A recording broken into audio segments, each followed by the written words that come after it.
I'm sure you have noticed how some words sound almost identical across the languages. Take the English word day. Its equivalent in Spanish sounds very similar, dia. In Russian we have день.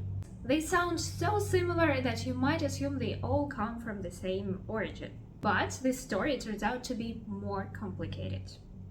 You're watching a bilingual podcast in Russian and English. First, I'll tell the story in Russian and then I'll repeat it in English, so you can check if you understood everything. If you want to watch the English-only version, it will be available in the description. Let's start in Russian first. Русское слово «день», английское слово day и испанское слово día звучат очень похоже. И, честно говоря, я долго думала, что они родственны, that they are related. Наверное, вы тоже так считали. Но когда я изучила эту тему, я обнаружила нечто неожиданное. I discovered something unexpected. Давайте снова вспомним про индоевропейский язык, the Proto-Indo-European language. В нем был корень, root, который означал дневной свет, daylight. Я не знаю, как правильно его читать. Это корень dyu. Dyu, может быть так. Этот корень был в латыни, поэтому мы находим его в романских языках, in Romance languages. В испанском это día, в итальянском это giorno, во французском это jour. А еще имя Диана от этого корня. Некоторые эти слова пришли в английский язык. Например, слово diary. В русском языке корень dyu дал слово день. Поэтому испанское слово día и русское слово день на самом деле родственны. They are really related. Английское слово day звучит очень похоже на испанское día. Но это обманчивое впечатление. It's a wrong impression. Если вы знаете немецкий язык, то вы помните, что по-немецки день это Tag. В прогерманских языках, in Proto-Germanic languages, был корень dagas. Он означал день. От корня dagas в немецком языке появилось слово tag, а в английском слово day. Это слово dagas тоже пришло из проиндоевропейского языка, но от другого корня. Это корень dhegh. И этот корень означал гореть, to burn. Кстати, в русском языке глагол гореть, the verb to burn, one of them, это жечь, это и есть корень deg, dhegh. В русском у него есть несколько форм. Например, слово ожог, a burn, as an injury, the perfective verb сжигать, to burn.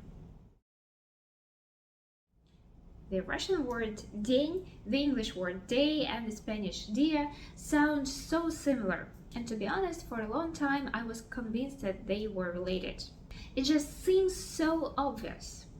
However, when I start digging into the history of these words, I found out something I definitely did not expect. Let's go back once again to the Proto-Indo-European language. There was a root that meant daylight.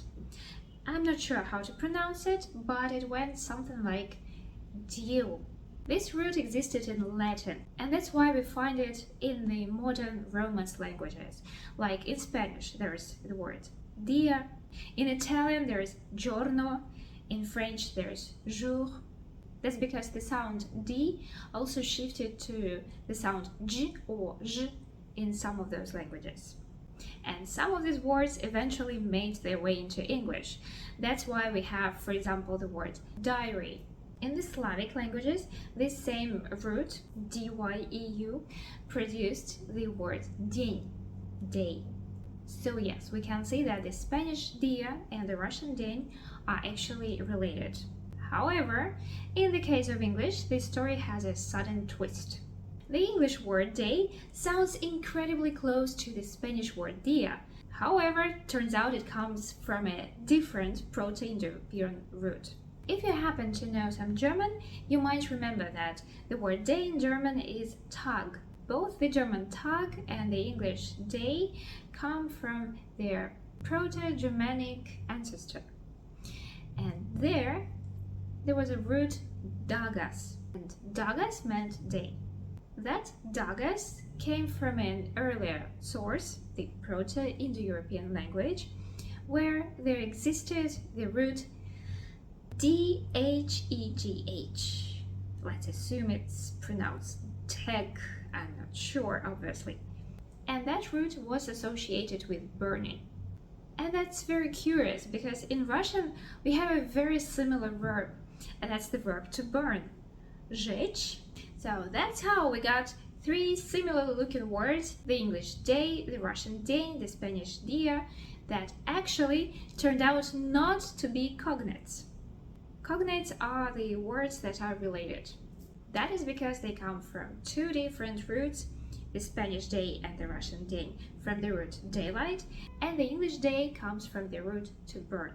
And so the history of the word day gives us a glimpse of how the words evolve. Ancient roots spread across languages, change their sounds, and often even change their meaning. If we look at the word sky, we can see this process very clearly. Другая интересная история у слова небо, sky. Здесь мы снова видим, что русский язык похож на испанский. В русском есть слово небо, sky, а в испанском есть слово nube, cloud. Эти слова родственные. Они выходят из проиндоевропейского корня neph, который означал облако, cloud, или туман, fog, mist. В германских языках этот корень тоже был. И он был в древнеанглийском языке, in Old English. Там было слово nifl или nivel. Оно означало туманный, misty, или темный, dark, gloomy. Но это слово исчезло, disappeared, из древнеанглийского языка. Сегодня в английском есть слова с проиндоевропейским корнем neph. Но это не английские слова. Это слова из латыни, например, nebula. А современное слово sky тоже не английское.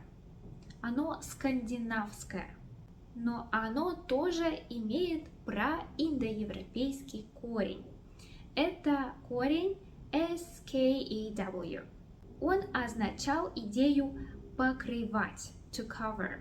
Может быть, потому что небо покрывает землю, the sky covers the earth, а может быть, потому что небо в скандинавских странах было в облаках, покрыто облаками.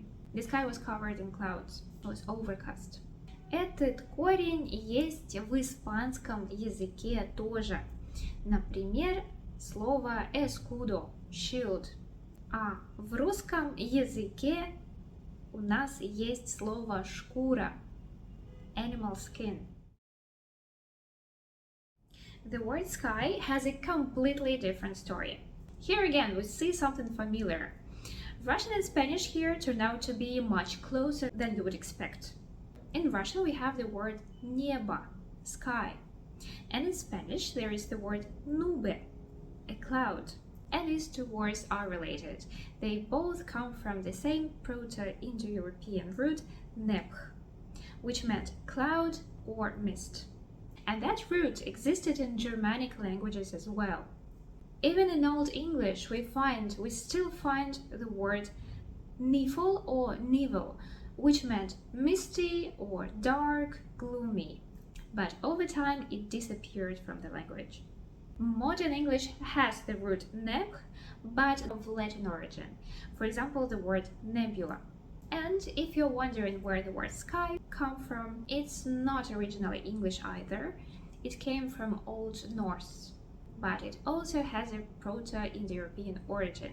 It's associated with the ancient root skew, which transmitted the idea of covering, probably because the sky covers the earth. Another explanation is that the sky in the Scandinavian countries is often overcast, and therefore it comes from the root to cover.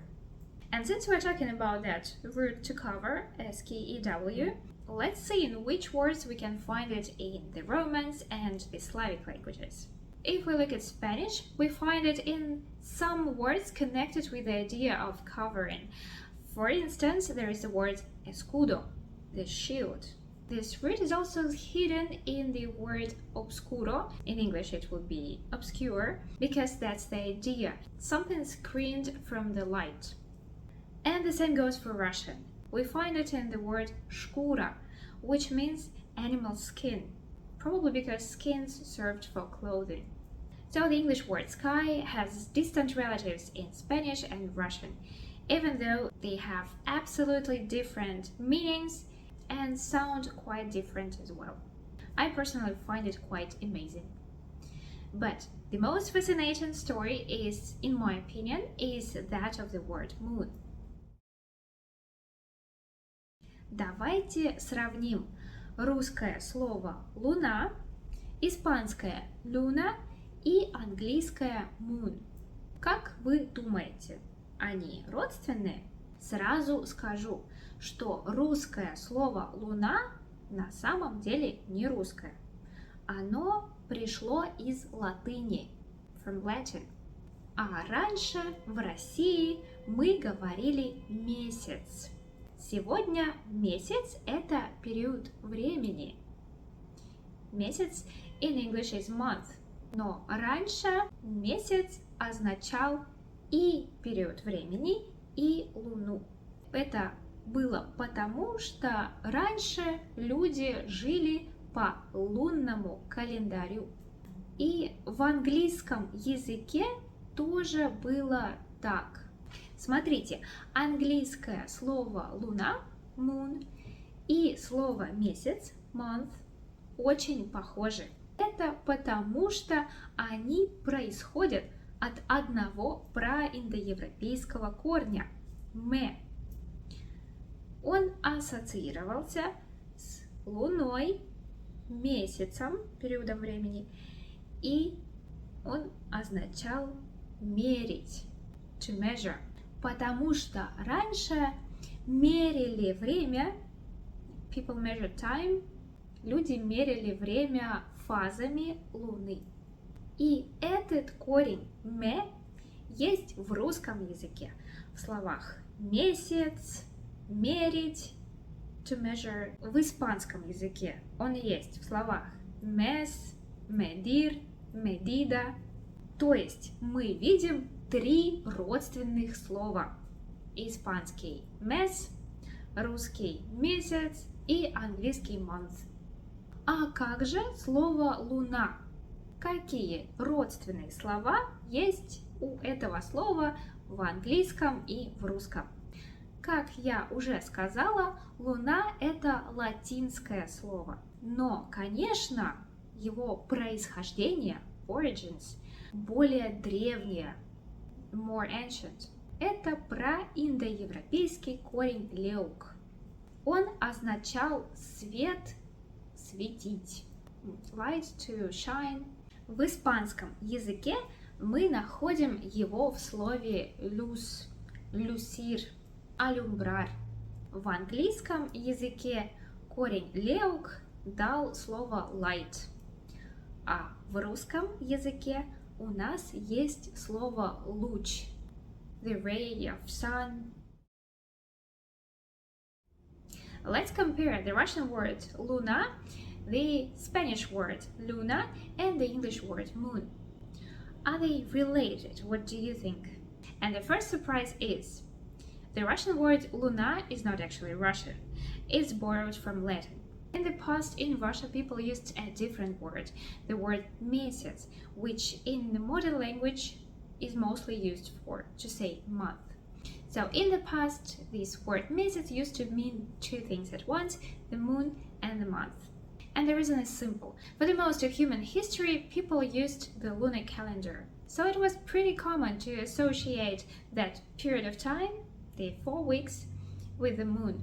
And we can notice it even in English. Look at the word moon and month.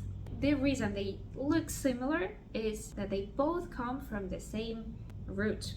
They come from the Proto-Indo-European root me, which meant precisely these two things, and besides that, it was associated with measuring.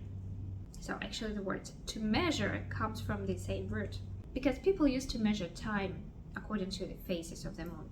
And you can find the same root me in the Russian words like месяц, month, мерить, to measure, and you can find it in Romance languages. For instance, in Spanish, there is mes, month, and medir, to measure.